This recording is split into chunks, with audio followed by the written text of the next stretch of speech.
back on the Boulevard Thursday, April 6th. As always, here to prove to you there is no such thing as football season. I was talking to my mother earlier. She loves the holidays, always prepares us a delicious meal. So you can imagine her reaction when I said, "Mom, we're completing the trifecta this year." She said, "What do you mean?" I said, "Well, football on Thanksgiving, Christmas, and now Easter." My mom kind of looked at me and said, "We're going to need more food." That's the kind of mom we all need. So when you and Aunt Sally are sitting around the living room trying to break that awkward silence that you have every year with the small talk, you just point to ABC and say, "Look, Aunt Sally, there's Wade Phillips coaching against Hines Ward." It's an icebreaker, folks. XFL on Easter. And if your relatives stick around long enough, Sunday Night Football, is this the game of the year? Sea Dragons, Defenders, Act 2, after these squads blessed us with the highlight of the XFL opening kickoff weekend. What an electric game it was. Feels like just yesterday, but that was over 7 weeks ago. High stakes on the Boulevard this week between me and this sorry Seattle fan, the producer, director, owner of the humble abode we call Studio Z. Chris Zook, do you smell the ham in the air? It's cooking up. I'm excited. And yes, this is the game of the year. Look at you all decked out. To me, this is the... What is that, the alternate logo there, the Trident? Yeah.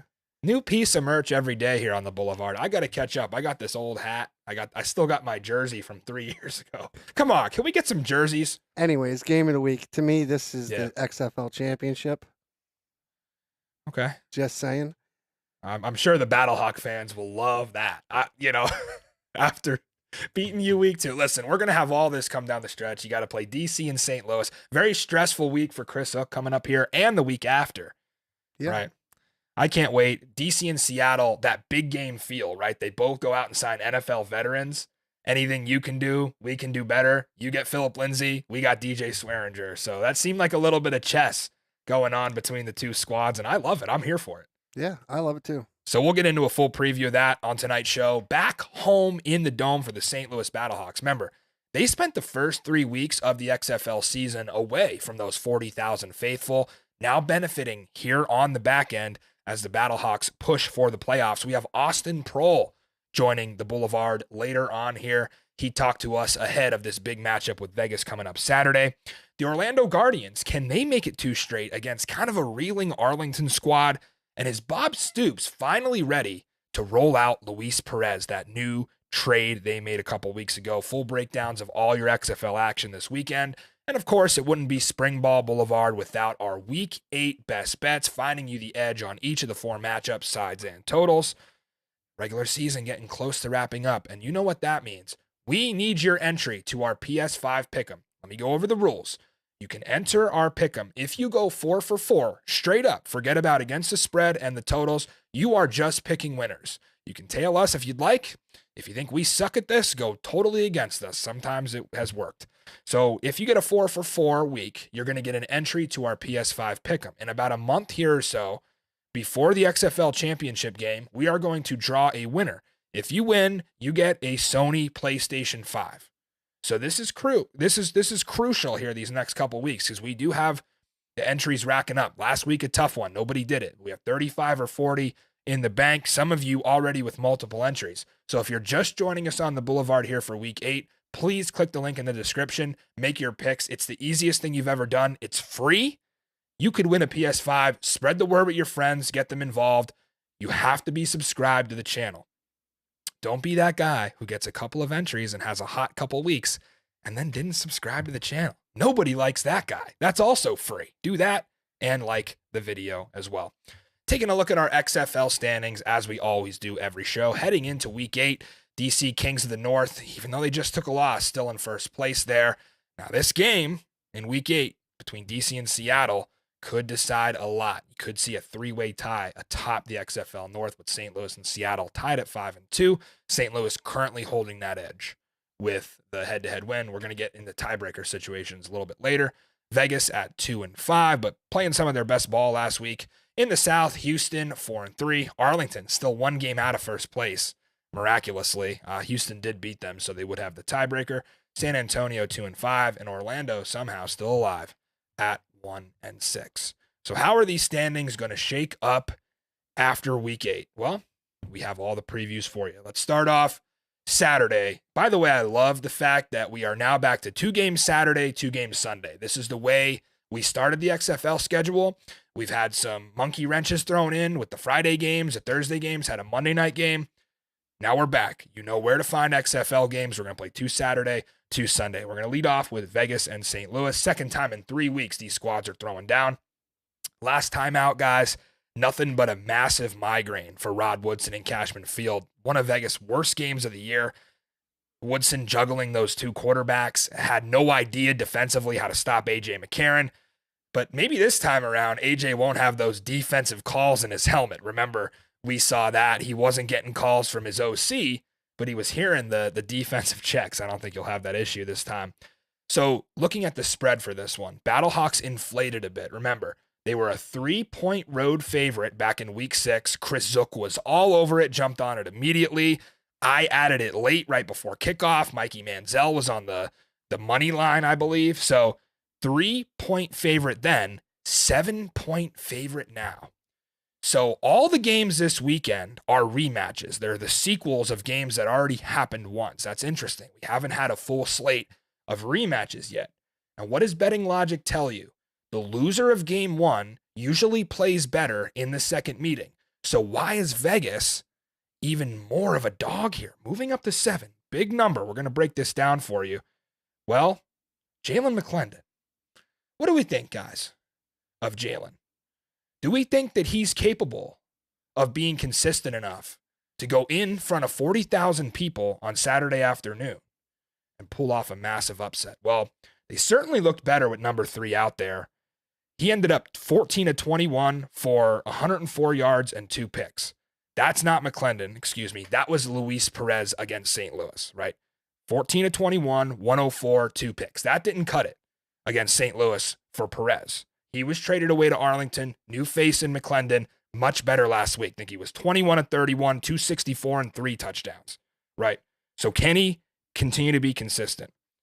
Remember, St. Louis defense on the other side held that high-flying A.J. Smith air raid to just around 100 yards passing in this game against Houston. Cole McDonald had more passing yards in the second half against D.C. than he did against St. Louis the entire game. A very good pass defense that Donnie Abraham and his brother Devin are running in St. Louis.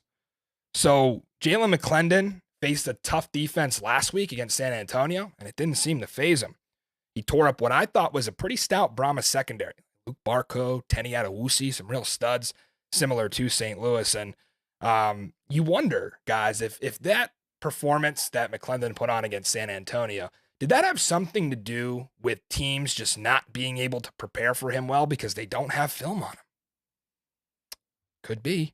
Remember, McClendon had reps in college, but he only started 1 game. He was mostly a backup when he was in school. His XFL 2023 debut, you would have never known that he was a backup. Jeff Badette, not practicing, still held out this week with that thigh injury. Not looking good for Badette. Remember, Jeff told us if he could just stay healthy, that was his priority because he knows he's one of the biggest ballers out there on the field when he's healthy. Now banged up with a thigh. You got to rely on guys like Sin-Q Sweeting. Matthew Sexton had a breakout game. John Lovett, that Swiss Army knife. McClendon's going to need these guys to step up. Sean Price, his tight end, another big one. The Battlehawks are going to need to generate more sacks. They're tied for last in the league. They have 11 sacks this season. Not cutting it. Travis Feeney, the best pass rusher, has 4 of them just on his own. McClendon, we saw, took a couple big shots from that San Antonio defense last week and still came out slinging. Big guy. One of them, he actually fumbled and his right tackle recovered it. So if St. Louis can get to his blind side, we didn't see him run around too much. I know he's got the dual threat ability, but we haven't seen it too much from him. So betting logic here, like I said, you would take the loser of the first matchup, at least to play a little bit better. So looking at XFL data from all the rematches we have this season, that sentiment has held true. In total, there's been 4 rematches in the league so far this year. 3 out of 4 of those, the loser of the first game ended up playing better in the rematch, regardless of what the spread was. So that's interesting to keep an eye on. Only time that didn't happen was in the St. Louis and DC series. St. Louis played a better game in DC than they played at home in front of their fans. So if you're looking to get 7 with the Vegas Vipers here, you kind of have that on your side. What you don't have on your side is A.J. McCarron. 17 touchdowns and 4 interceptions. Some NFL quarterbacks didn't throw for 17 touchdowns last year. I think Russell Wilson was one of them. So A.J. McCarron continuing to ball out. I'm not going to bet against McCarron or McClendon, right? This is kind of a stay away for me, but lean Vegas wouldn't make it a best bet. St. Louis pass defense allowing less than 165 a game. So another tough challenge for McClendon. Offensively, Bruce Gradkowski has been putting on a show with AJ. We know that, right? We showed you 17 touchdowns, 4 picks. For perspective, Ben DiNucci, with more yardage than AJ McCarron, has thrown 12 touchdowns and 9 interceptions. So yardage does not always tell the story. The Vegas defense did play their best game of the year, at least since week 1, where they held Arlington, I think, to just 1 offensive touchdown. So we're starting to see that Vegas defense with a lot of talent. I have to give them credit. Even though they kind of played a lifeless offense with San Antonio last week, they did step up and create havoc. St. Louis is still going to be the pick for me here outright. This line opened at 6.5. It got to 7. I understand where you guys are going with this one. A lot of money going to come in on the Battlehawks this week. To me, Zook, Vegas, nothing to lose. They're here to play spoiler. St. Louis can play themselves out of the playoff race this week with DC and Seattle going against each other. This is a stay away for me. If I had to, gun to my head pick, I'd go Vegas plus 7. The total here, probably over. It really comes down to McClendon. Can he be consistent enough? What do you think? I agree. I got to go with St. Louis, even though it pains me. If stay away game bet wise, like you said, definitely for sure. But if you're going to have a little teaser on it, I'm taking Vegas with the points. Okay. See, that's big though, because I think the Battlehawks are going to end up taking possibly even more money. Do we get to 7.5 here before kickoff? Yeah, gaining a lot of steam, not only because of the bettors out there. Battlehawk fans are themselves betting. Yeah. And sometimes, I mean, you had 3. You hopped all over 3. 3 is a safe bet. Once you get to 7.5, and now the rematch where they get another crack at them, that's a whole different story. For some reason this season with those, any of those that are close to double digits, and I feel like 7 is close, teams are really struggling to cover it. So big number. I stay away, and like you said, if you're going to bet it, wait till right before the game and see if you can maximize it. Absolutely. We know Mikey's going to go with the hometown Vegas Vipers.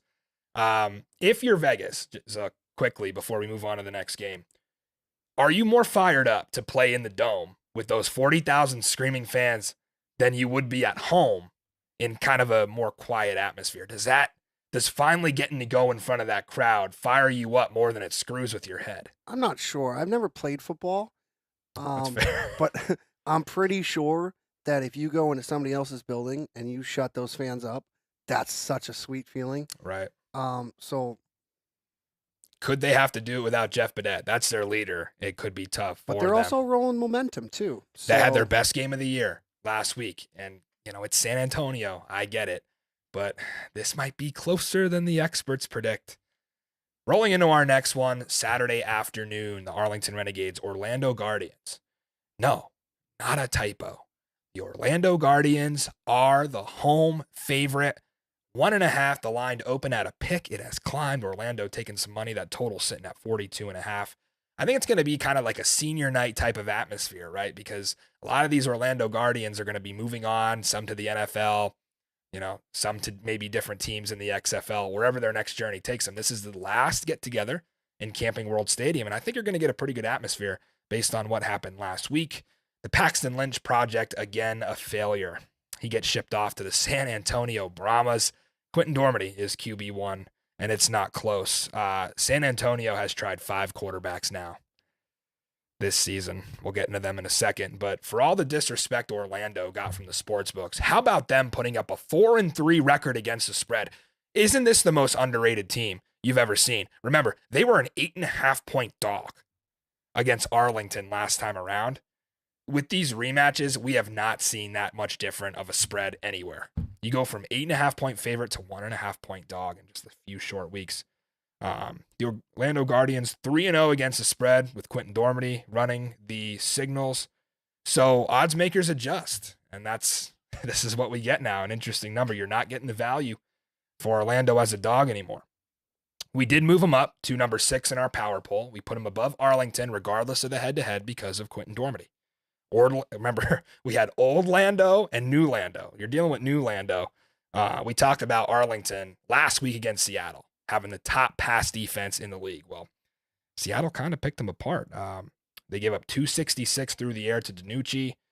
They did only give up one passing touchdown, so that was decent. Will Hill snagged himself a pick in the end zone. I think that Arlington pass defense will certainly provide Orlando a bigger challenge than DC was able to. I think that DC secondary was out of sorts.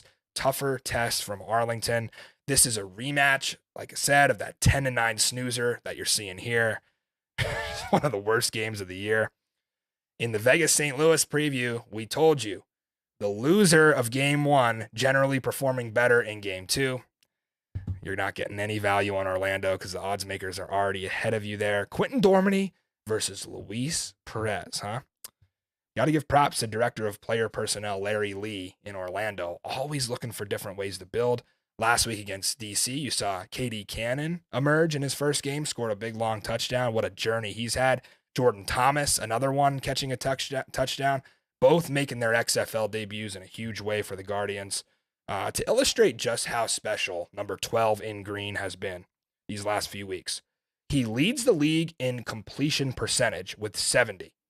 He also leads it in yards per attempt. So you know they're going downfield. They threw it deep a ton to these guys last week. Look at the last 3 games, averaging 385 yards of offense, 24 first downs, and 74% completion percentage. In the Vegas game alone for Orlando, 88% completion for Quentin Dormady.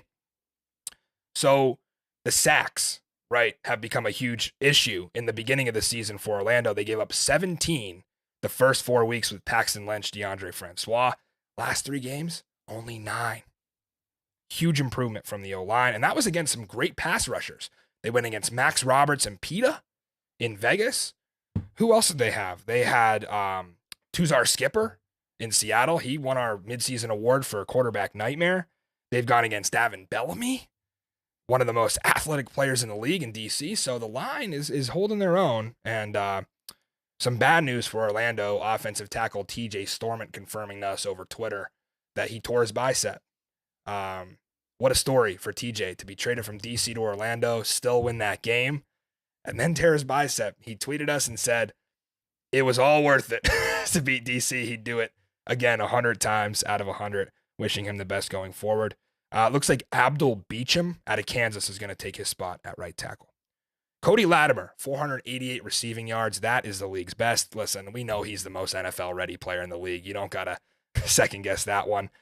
He's been the shining star. He's never quit on his team, even in the low points. When I was there, Houston, week 4, that game just seemed like everybody was out of sorts. Cody Latimer never gave up, just continues to get open. Can't cover him with a linebacker, but Arlington does have a pretty good one that can stuff the run in Donald Payne. Second in the league in tackles with 58. I don't see Orlando doing much on the ground here. I think last week they had just about 90 yards on 32 carries. You see Will Hill and Colin Schooler getting in the mix there as well. For Arlington, Devin Darrington really didn't match that gem that he put up in week 6. 13 carries, 17 yards for Darrington. So Orlando's going to have to do this through the air. I think most of the work will come with Lamar Thomas's wide receivers and Shane Matthews, quarterback in Dormady.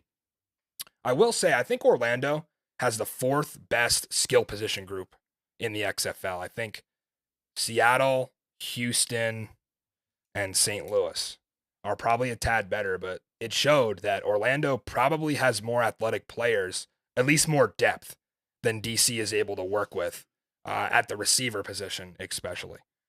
Charleston Rambo coming into his own here. Remember, this was their first round pick, and they expected him to emerge. He had a big 80-yard touchdown against Houston, and he's starting to break out. 24 catches on 34 targets for the former Miami Hurricane, top 10 in the league in yards.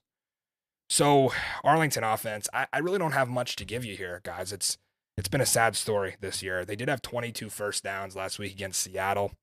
So maybe they found first gear. A lot of you seem to believe Luis Perez is going to come in here and save the day. I just don't see how. I don't think he has enough weapons. Jonathan Hayes been underwhelming this year. Perez did go 20 for 28, 269, and 3 scores in that Vegas offense when they played against Orlando. So maybe he's ready to step in against this defense and show out again. But if not, the Arlington Renegades have signed Kelly Bryant, who played for Clemson, Mizzou, played a little ball in fan controlled. Obviously, you know him from the days where it was Kelly Bryant going back and forth down that field for the Clemson Tigers. Was a great college player, but who knows what he'll do in the XFL. Can't believe I'm saying it, Zook, but the Orlando Guardians are the pick for me. This is the first time all year you will see that logo above fresh.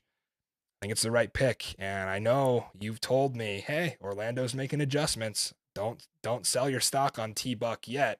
And you hold that Orlando stock tight, and you're going to hold it for the rest of the season, I assume. Zook, going with Orlando here, huh? All aboard. I got my ticket. I'm on the train, baby. Will they lose again? Put you on the hot seat here. They're definitely losing again. They only after this, San Antonio, St. Louis. They're losing to St. Louis. Okay, all right. But so you got them 3-7. That wouldn't be enough to make the playoffs, but this is huge for them to get this revenge against Arlington. Arlington's defense is horrible, or offense is horrible. Yeah. Perez is going to do anything. They put up 38 on DC. Yeah. They're going to outscore them. That's all there is to it.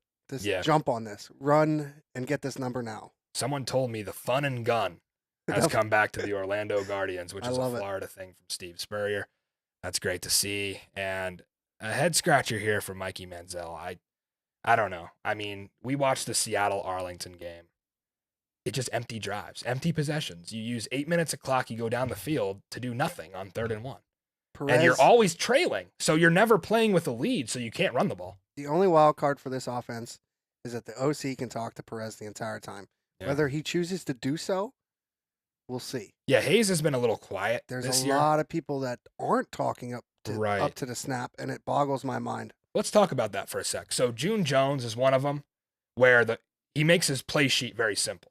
Mm-hmm. So most of his communication with DiNucci is pre-snap, like reading the defense. Sure. Haven't seen that from Jonathan Hayes. What you have seen is a QB wristband, right? I think Arlington may be one of the only teams to do it. I constantly see Plitt, who's now out for the year, looking at that wristband. Right. Does that change with Perez? Plitt, a little more inexperienced, right? Perez has been around the block. He's played in every league under the sun. Does he need the wristband? And will that change things for Jonathan Hayes if he's able to just read the defense? I think it's just the little things. There's coordinators that are out there moving their receivers, telling them inside. Yeah. Get on the inside of them. AJ Smith, June Jones do a lot of that. You know, those are little things and details that you need to be doing, and I haven't seen it from them. So yeah, Arlington just not been good offensively. They're not the league's worst anymore. San Antonio is, but I don't know. No more Drew Plitt. Kyle Sloter's been gone for weeks. You got Luis Perez, Kelly Bryant, Kevin Anderson. Those are your 3 quarterbacks. We'll see what Perez can do. For now, drop us a like on the video. Thank you guys for riding with us here on the Boulevard. 15 great episodes, and you are our, I guess you could say, representation here because we're independent on Springball Boulevard. So thank you guys for being our voice and making sure we can get out there to more people. It's been a great season so far, and we got some really cool stuff coming up for you the rest of the season. Remember, hop in that PS5 giveaway. Link is in the description. Make your picks. That deadline will be Saturday at 1 o'clock before the kick of St. Louis and Vegas. And speaking of those Battlehawks, been wanting to talk to him all season. Austin Proehl, you saw him with the mic in his hand, welcoming 40,000 back to the Dome. You saw him in week 1 literally win the game for the Battlehawks, and he was a great guest. We got to catch up with him this week. We'll be back on the Boulevard. For now, enjoy Austin Proehl. Well, if not for him, the XFL would have had to wait for someone else to score the first touchdown in league history 3 years ago. From the Queen City's Providence Panthers to a UNC Tar Heel, a draft pick of the Buffalo Bills, and now a St. Louis Battlehawk, Austin Proehl. Welcome to Springball Boulevard, man. What's up, man? Nice to meet you guys. Thanks for your time, Austin. Before we jump into your background, I got to quickly say I checked out your Instagram story. Happy anniversary to your parents. 31 years. That's incredible. Are you guys celebrating with another win this weekend? Yeah, we would love to. Got to go in there ready to win a game, though. Can't come in lightly. We're excited about the opportunity. Absolutely. So every interview you've done, of course, it's been about your family. That's the family business. I want to talk a little bit about you first. What was it like to step up in front of those 38,000 people at the Dome and they give you a mic? So you got to focus on the game, but now you also got to deliver an electric promo. So you're also like your brother, you're performing in front of a crowd and you're also trying to play. How was that? Yeah, Double A and Brian put me up to that. They forced the mic into my hand. Um, it wasn't something I wanted to do in that moment, but hey, being in front of those fans and just playing back in that dome is a dream come true. It's pretty cool. Yeah. So you've taken some big shots this season. That San Antonio game alone, they have you flying across the middle. You got decked a couple times, somehow held on to the ball. Um, what is that like? I know that's probably been the role your whole life, right? You're the slot receiver. You're expected to catch balls in traffic. How do you keep a mentality of knowing that you're running into safeties, you're running into the defense, but you still got to secure the catch without hearing any footsteps? Yeah, it's just part of the game. I think just growing up, you know, Dad always told me, you're gonna get hit regardless. You might as well catch it. So, just knowing you're gonna get hit. I got great guys around me like Hakeem, and Darius, and some of the other guys in our room, and it's just cool to be out there with them and just making plays for each other. A little bit about your time at UNC here. I'm a huge Ryan Switzer guy. I'll pull up his highlights every now and then, get the popcorn out. Very entertaining player. Obviously, huge lineage of quarterbacks from Trubisky to Sam Howell and now Drake May. Yep. What went into your decision to stay in state, play for UNC, knowing that your dad went to Wake and then ultimately your brother goes to ECU? So you guys kind of covered the whole state. What went in your decision to become a Tar Heel there? Yeah, first and foremost, I finished high school in North Carolina. So North Carolina is the school of the state. No matter what anybody says, Carolina, everybody in the state of North Carolina wants to go play ball at Carolina. And then second of all, my dad at the time was a coach with the Panthers, and it was about an hour and a half up the road. So I figured, it was close enough where he could possibly come and watch some games on Saturday, before they played on Sunday. And he got to come to a few. I wish he would have been able to come to a few more, but it was a blessing just to the few he came to, just to have him in the stands. What makes Chapel Hill a better college town than Greenville and I guess even Winston-Salem? Franklin Street, man, just the fans. Franklin Street is unbelievable. Just the environment, the atmosphere. No matter what season it is, and ultimately to our sports teams. From our soccer team to our girls lacrosse, our men's lacrosse, our basketball team. No matter what sport it is, it's like every year someone wins the national championship. You're celebrating something from a sports team each and every year. And I think that's the coolest part about it is just being around a winning culture in Chapel Hill. And then just the brotherhood and the family that goes along with, being a Tar Heel for the rest of your life. Yeah, absolutely. And you guys had a supervisor of morale. I don't think that's something ECU and Wake Forest had with Caleb Presley. A hilarious story. Do you guys keep in touch at all, you and Caleb? Oh yeah, me and Caleb are extremely close. We got a group of about 7 of us who are very, very close. And he's one of us, and we live in Boca in the off season together, and so we spend a lot of time together. Awesome. So that's UNC. Let's get on to your time with the Battlehawks now. I think this is the deepest wide receiver core in the league, and you've been coached up by your dad forever. What do you see with your dad working with the other guys that has made this room so deadly? And like I said, in my opinion, it's the league's deepest. Yeah, I think just first and foremost, I think just he's been in each and every one of our situations. Just in game on the field, he can relate. It's not. He speaks from experience, and he coaches from experience, and I think that's the coolest part about it is just knowing he's been there, he's been in our shoes, and just his knowledge of the game. He's played in the biggest games, biggest moments, caught balls in Super Bowls, caught touchdowns in Super Bowls, and he just coaches and he has a passion for the game. And I think that's the coolest part about it. And I think our room does a great job of just learning and listening, and because it's not always easy, just to be able to learn and listen each and every day. And I think we do a good job of just continuing to soak it all in and knowing that he has our best interest. When did you figure out that AJ was going to be your quarterback? Was that something where you guys had a prior relationship, or did that work out through Coach Becht and how they kind of put the team together? Yeah, so I met AJ back in 2018 when I got drafted by the Bills. He had just signed in Buffalo from Cincinnati. So me and AJ went through OTAs camp, everything together, and took a lot of reps together. And we just kind of formed our relationship, kept in touch over the years. And then I didn't know the XFL was going down again. And he actually he hit me up in late November, somewhere in that time frame, and just asked if I wanted to play. And I was still getting workouts and staying in shape, hopefully to sign for the last part of the season, coming off an injury this year. And I said if I didn't get signed that I would love to play, and just get another opportunity to put some stuff on film and then get another shot in the league. So it was cool to just come here with him and get another opportunity. Yeah, you talked about the XFL going back down. Obviously, you played in the 2020 version. From like a travel itinerary standpoint and maybe like a day-to-day routine, what are some of the key differences in XFL 2020 when you guys didn't have the hub and you had, I guess, front offices in the city versus now being in the hub and flying back and forth from Arlington? Yeah, I mean, I think the difference is each and every week we have to travel, and, people don't realize, that puts a toll, on our bodies and everything else.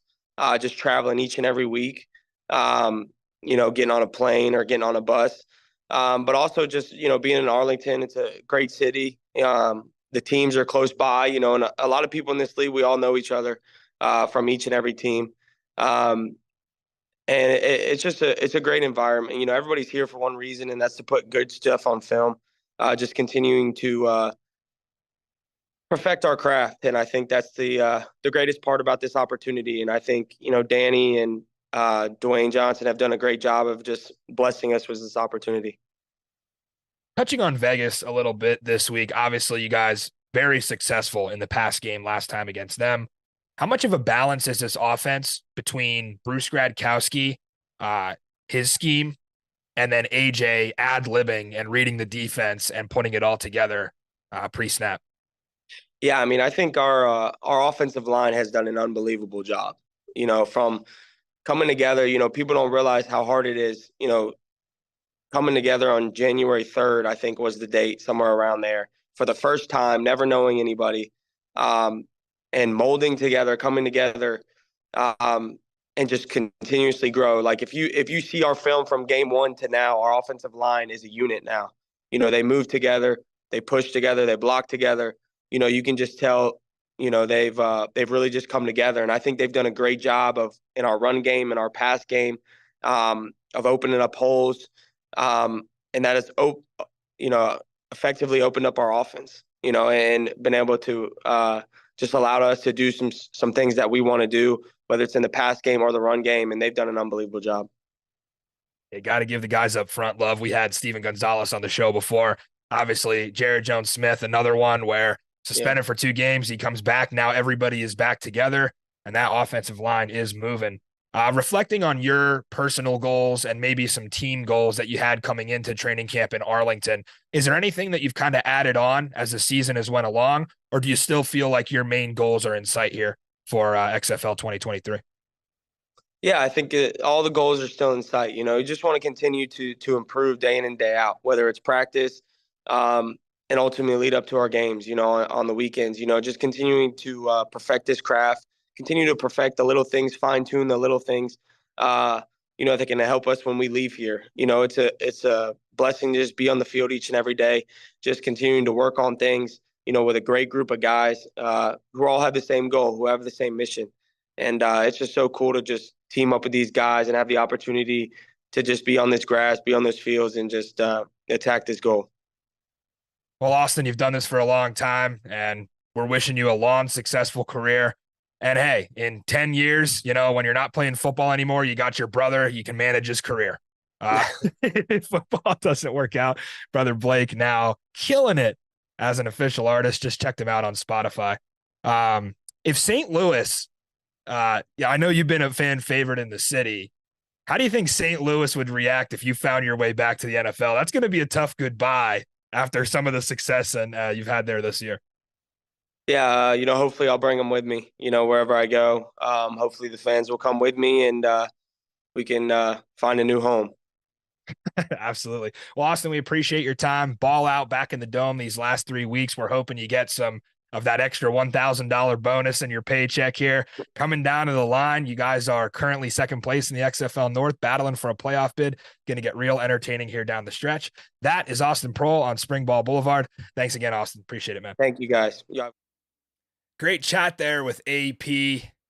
Thanks again to Austin for joining us, and Brian Stahl, PR manager over there in St. Louis, for providing us that. Wanted to talk to Austin for years. Remember, he caught the first touchdown in XFL history 3 years ago against my DC Defenders. So great to catch up with Austin after what he's had an incredible run this season, and they're back in the dome. We have more games to get into here on Springball Boulevard, our Easter slate. I don't know what you guys have on Easter. I got a little bit of ham going, some scallop potatoes. You're not going to know what this is, but we eat something where Zook and I are from called kibasi. So while you're having your kibasi, you sit around, you watch some XFL action. It's not Turkey Day football. This is different. We got football on Easter now, folks. Second straight week, the odds makers totally whiffed on this Houston spread. We had St. Louis, a 7-point favorite against Vegas.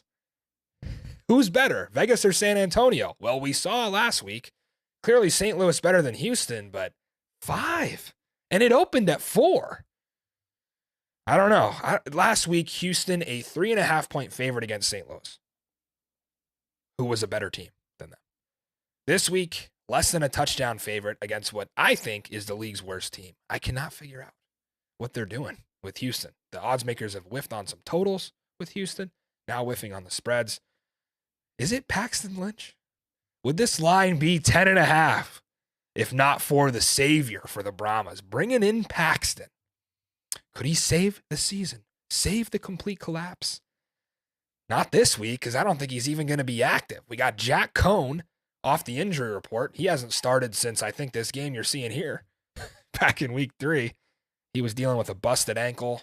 He was benched. He was sidelined for a bit with an injury. Hines Ward has tried. Reed Sinnott broke his foot. Jawan Pass held his own but couldn't manage to score an offensive touchdown against Arlington. Did win. Kurt Bankert, offensive line can't hold up for him. He breaks his ribs. Done for the season. So who do you get this week? Jack Cohn, Jawan Pass, Paxton Lynch. Could realistically start all 3 of them. Maybe you play all 3 of them. I don't know. And I don't care really who it is because this offense stinks. I don't know how else to put it. The offensive coordinator has been a run game coordinator in the past. He was promoted to the OC position. They only had 30 yards on the ground last week. They're dead last in the XFL in rushing, less than 75 yards per game.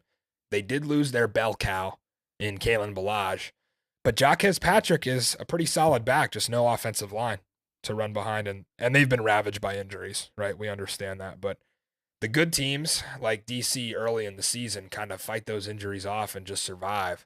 The Brahmas have kind of let it cripple them. They have managed to score more points offensively than the Renegades, and kind of knowing what San Antonio's MO is, right? They score first. 6 of their first 7 games here in the season, they have scored first, including this last matchup with Houston. They took a 6-0 lead. So do you take a live betting angle here? Well, first of all, if you're going to bet a game live, make sure you're on the right channel because if you were watching ABC last week, you got 15 minutes of pickleball that would have limited your options on live betting. So make sure you're watching the game if you want to live bet. Maybe San Antonio scores first and you're able to jump on Houston at a 2 or a 3 instead of a 4. I don't know. We'll see. Might be an angle you can take. So the number opens Monday. I'm going to lay the 4 with Houston. I jumped on it immediately, and I usually don't give out best bets Monday, but I definitely told you guys, jump on this number on Monday. It's now up to 5. I think it'll close at 5.5 or 6. It's like taking candy from a baby here. You have an angry, frustrated Houston defense. They just got lit up in back-to-back-to-back weeks by the league's 3 best offenses. And look at the last meeting that we just showed you. In that game, Jack Cohn, 8 for 20, 64 yards, a touchdown, and a pick. So you better believe that Wade Phillips and Brian Stewart are telling their guys, we're better than this. We should not be 4-3. We should not have lost 3 straight games. They're going to take all the anger out on San Antonio, who is not as good of a team. Tim Ward still not practicing for Houston. He's missed 2 games now with that shoulder, and they're missing him dearly. 19 team sacks the first 6 weeks with Tim Ward in there. 5 of those were from him. He now joins Tavante Beckett, Kerry Vincent, starters that are being held out of practice this week due to injuries. So Houston, still tough. Sean Davis, another one who's now out for the year. He was banged up, and now they're going to shut him down.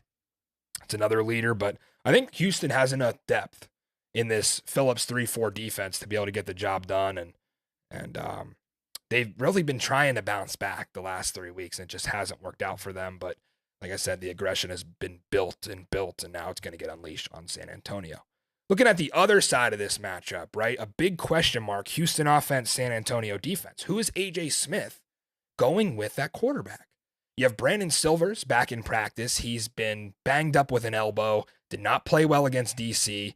Cole McDonald got the keys to the offense with Silvers on the sideline. Did not look ready.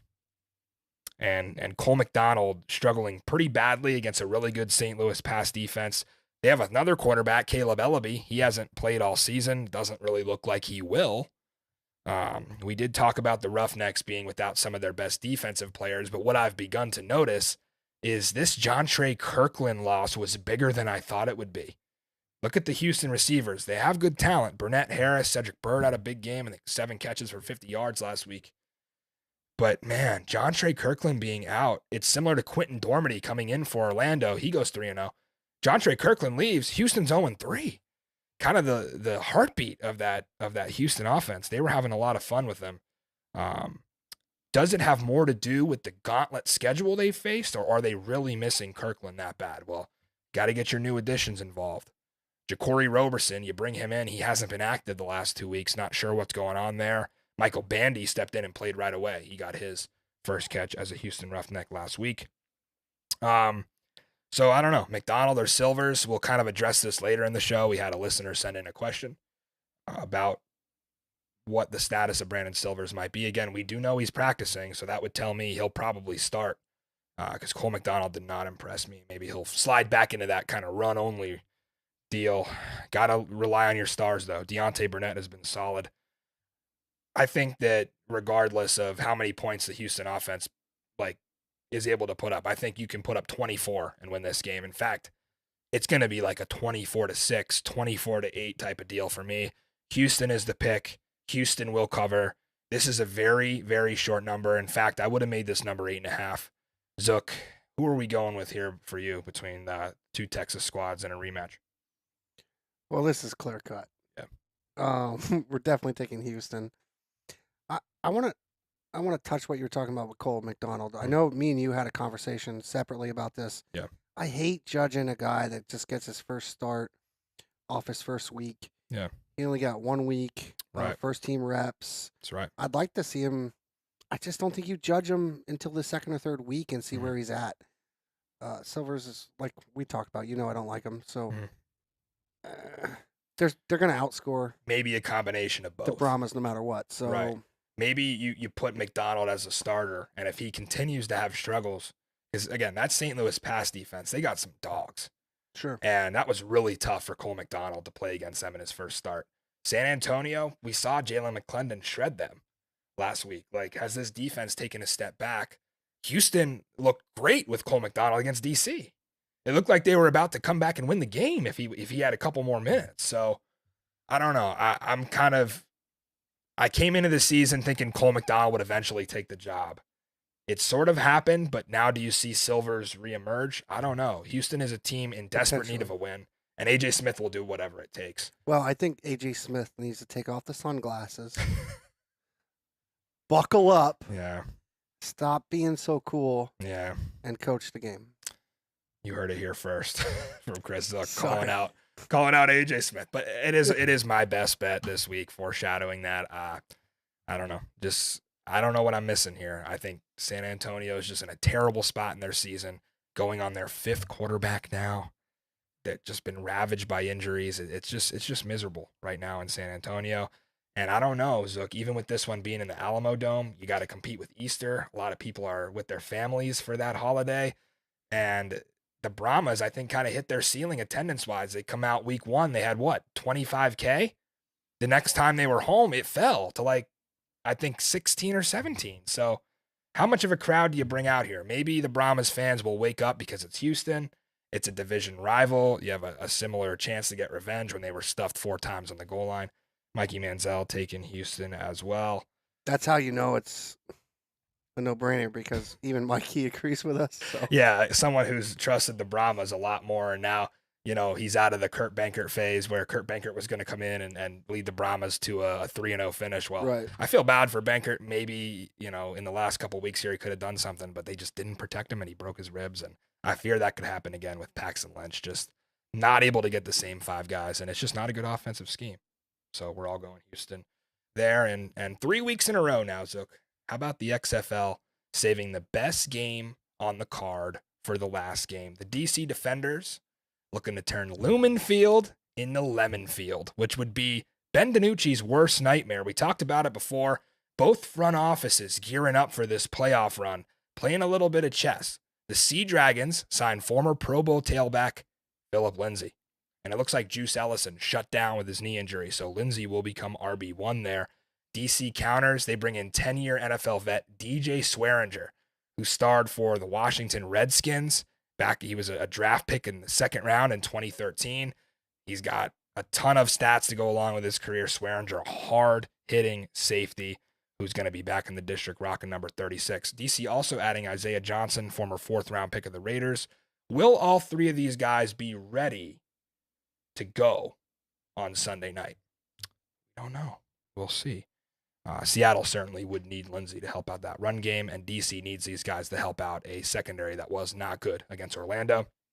Let's take a look at the matchup again. Seattle offense against the DC defense. What do we know? Well, here's one thing. Ben DiNucci should not be leading the team in rushing, and I think that's why they go and get Philip Lindsay. 9 carries, 52 for DiNucci. He's very mobile, but you don't want your quarterback out there taking shots because, again, we continue to say it. Ben DiNucci, not the biggest guy in the world, doesn't slide a lot. He's 1 hit away from Steven Montez having to come in and quarterback this team. Steven Montez has 2 snaps the entire season. Seattle cannot afford that. Have to protect him. Dragons have been limited. They've had a combination of Darius Bradwell and TJ Hammonds, and Hammonds has shown a little bit of promise. Bradwell gets some goal line work, but it's tough when you've been slinging it around the yard and not really been running the ball last few weeks. Seems like they have 8-9 different receivers that could step at any point. Ja'Cour Pearson really not been himself the last few weeks. You wonder if he's been dealing with an injury. This is the first week I've seen him pop up on the injury report, limited this week with a foot injury. Has that been nagging him? Really tough for a guy who relies on route running to be able to go out there with a foot injury.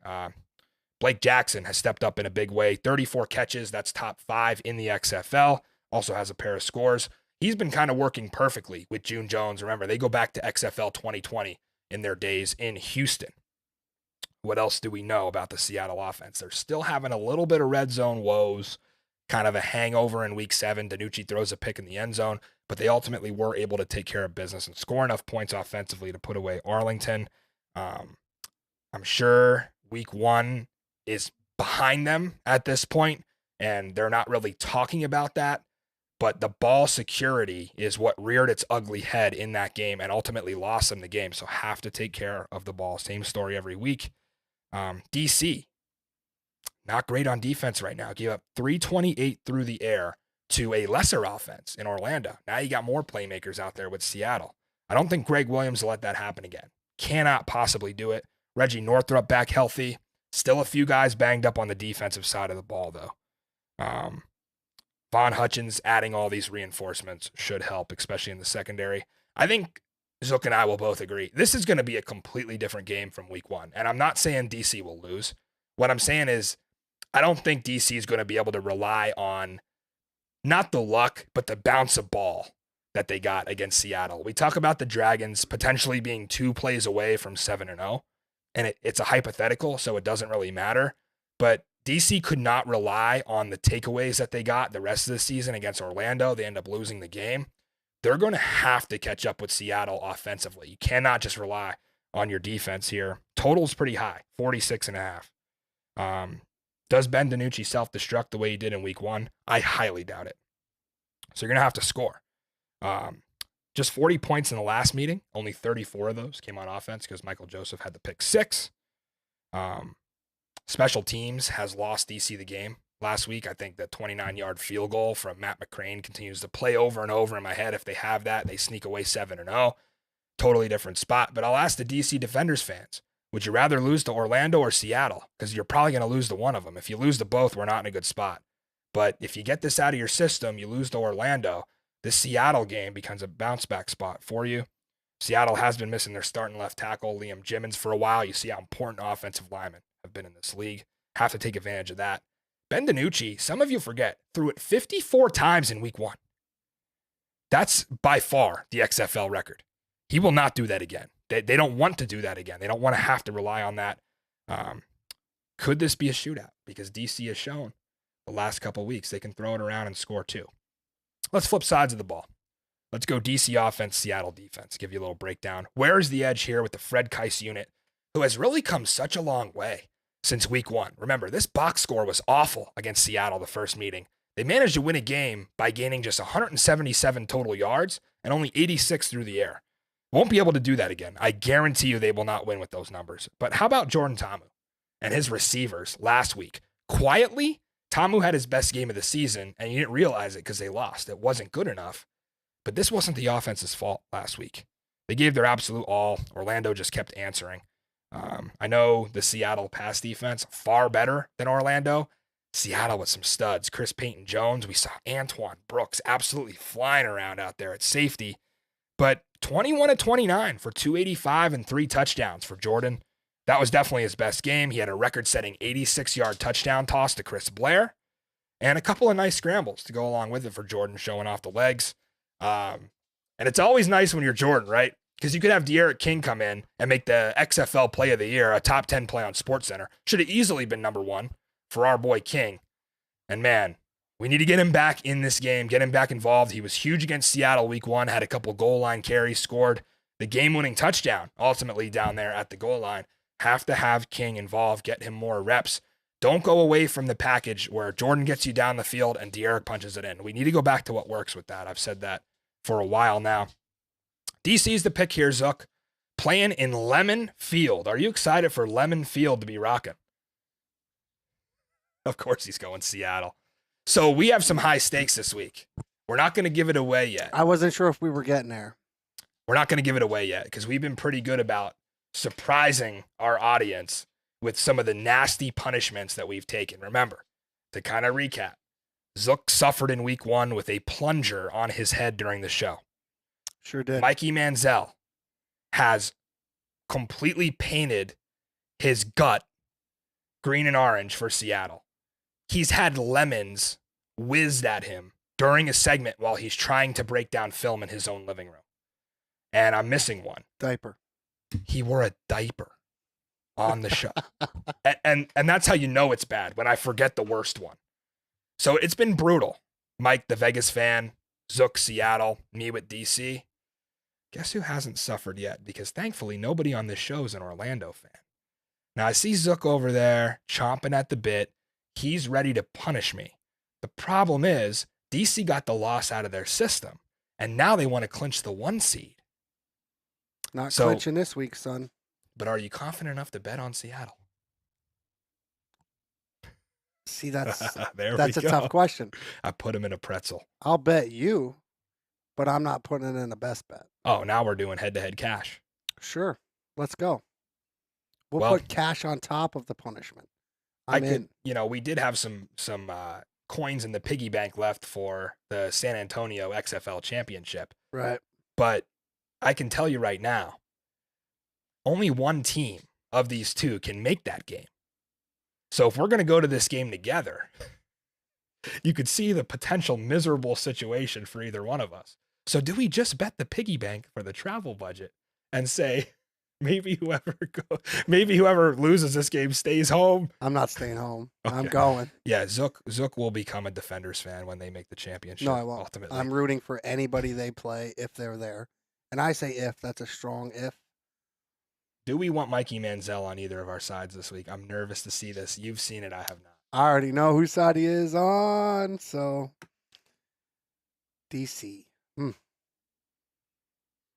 Like I said, this is the game of the year for me. I'm surprised that Mike went with DC. There's, to piggyback on what you said earlier, Yeah. There's two main things. Take care of the football. Yeah.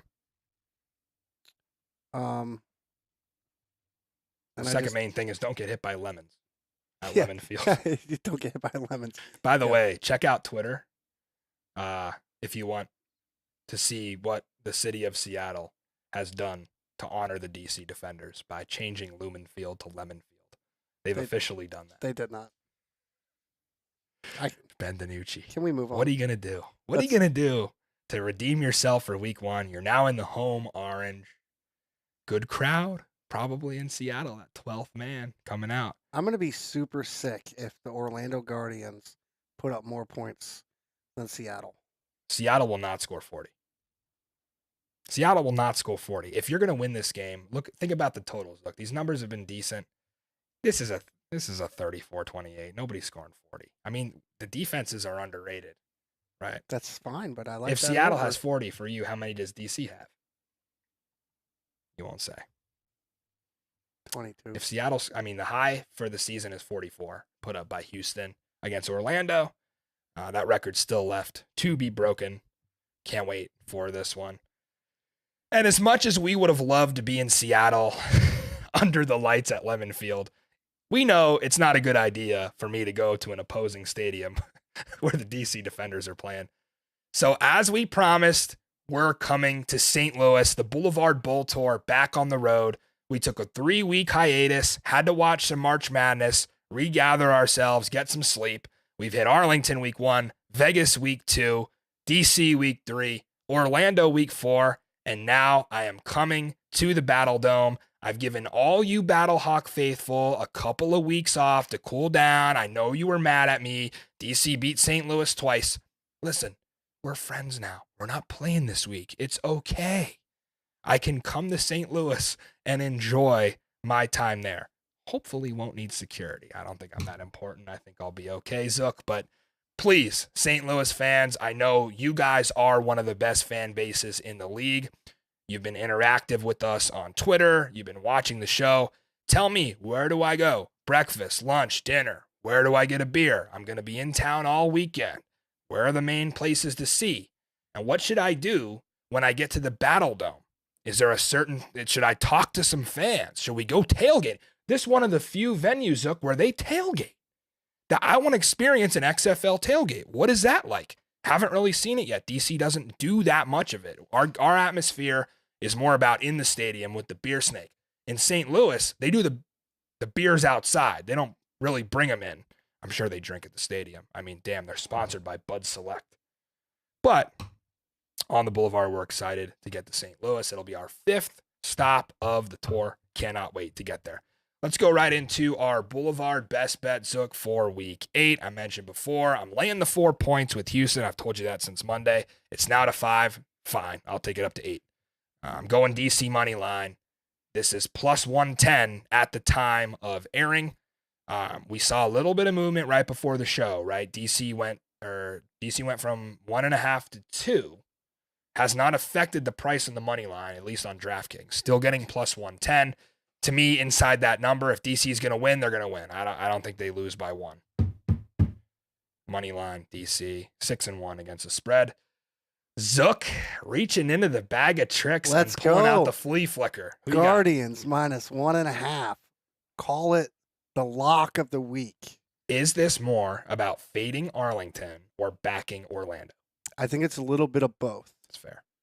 I can't pick a side. I like what the offense did. Mhm. I mean, I'm on your side here with Perez not saving the world. No. I don't think you can at this point. And if he was like 3-4 weeks into it, Yeah, sure, maybe we can have that Start one. conversation. But start one, no. Start one, and Arlington just didn't do a good job of. I mean, they got Javonte Payton now. He's a pretty stud receiver. Vic Bolden, they went out and got. I think he's probably going to be out this week. He's a little banged up. Sal Cannella doesn't seem to have the same chemistry as he did with his buddy Kyle Sloter once he left.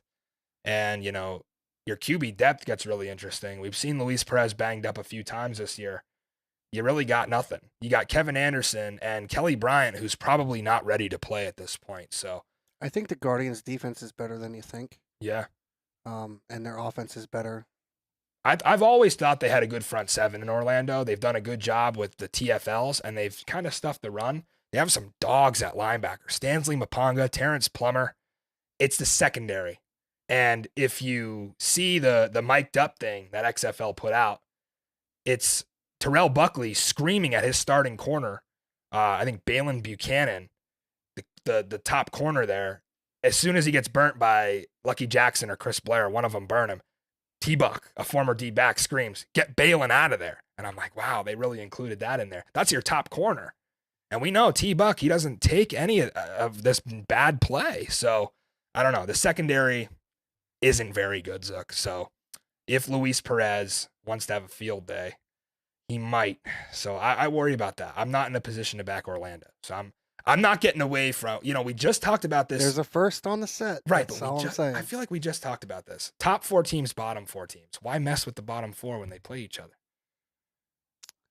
Just saying, it's the lock of the week. This is the best play on the card for Listen, you. I've been running my gut the entire season. Yeah. It's got me to where I'm at. I think I'm going to cash on this. Taking 1.5, not taking the juice for money line. Interesting call here, Zook. Mikey Manziel, oh man, it just went from bad to worse. First, he picks DC in the straight picks, makes it his best bet at plus 1.5. I assume it's because I got the money line, so he didn't want to copycat. He takes the points. I will not have a show Monday if DC loses by 1. I'm telling you that right now. If he covers and I somehow lose a best bet, and we've seen 1-point games in the league this year, here's my official announcement. If DC loses by 1, Zook can host the show on Monday. I will. Because and Mike can produce it. Piper can produce it. I don't care. I won't be here. The best part of this is that you said the line was going to move in DC's favor. So what's Mike do? Yeah. He takes 1.5 before it closes. Could have got 2. He could have got 2. Maybe 2.5. And it could be 2.5 or 3. You don't know. Right. Yeah, I wanted to wait on the money line. I think plus 110 is a decent spot to get it at. It might go to 115, but that's okay. When you're betting points, though, that matters more than your price on the money line. Right. I am 8-6 against the spread. Could be better. Tough week last week. That DC thing was unexpected. I think we lost a lot of money. Zook is 5-2. Hell of a run. 5 of 7 from Zook. We may have to start letting Zook take 2 plays. Or don't you want that? You like your 1 a week deal? I like my 1 a week. We should give Zook an extra $1,000 for every win like the XFL does. That'd be excellent. Again, I'm in. Pennies in the travel budget in our piggy bank here on the Boulevard. You gotta like and subscribe and push us along. Please monetize our best bets.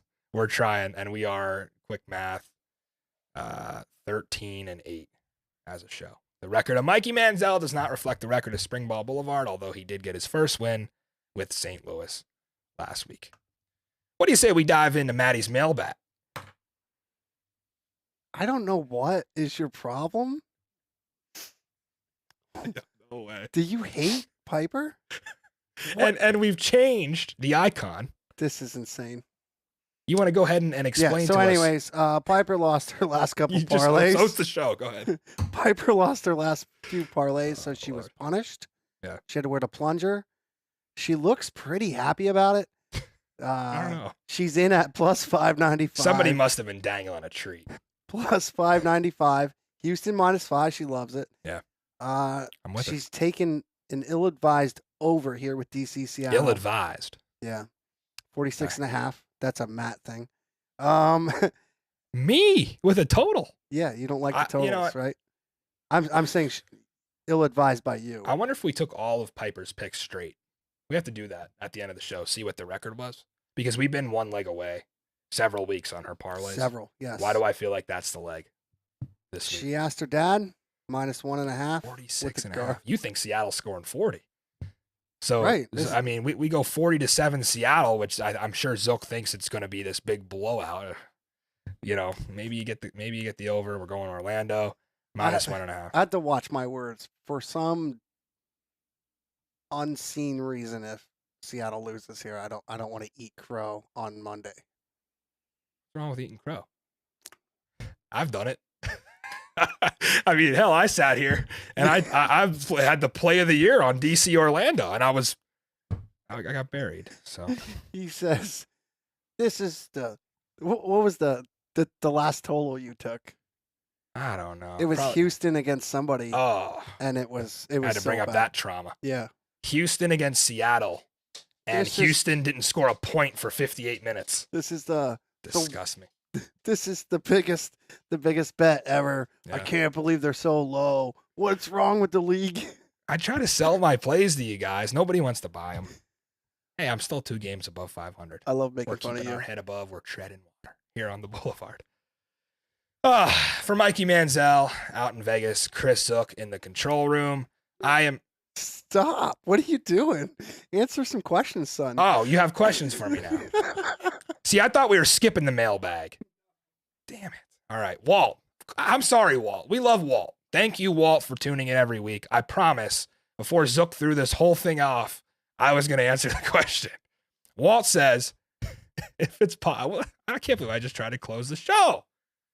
Damn it, Walt. All right, if it's possible to have an XFL video game made, who would you like to see acquire the license? The only football games that I've ever played have been by EA Sports and 2K. I don't know anything else. I don't know any other video game manufacturer. Would I buy an XFL video game? Of course I would. I can't wait for NCAA football to come out on the new console. When it does, I think summer of next year.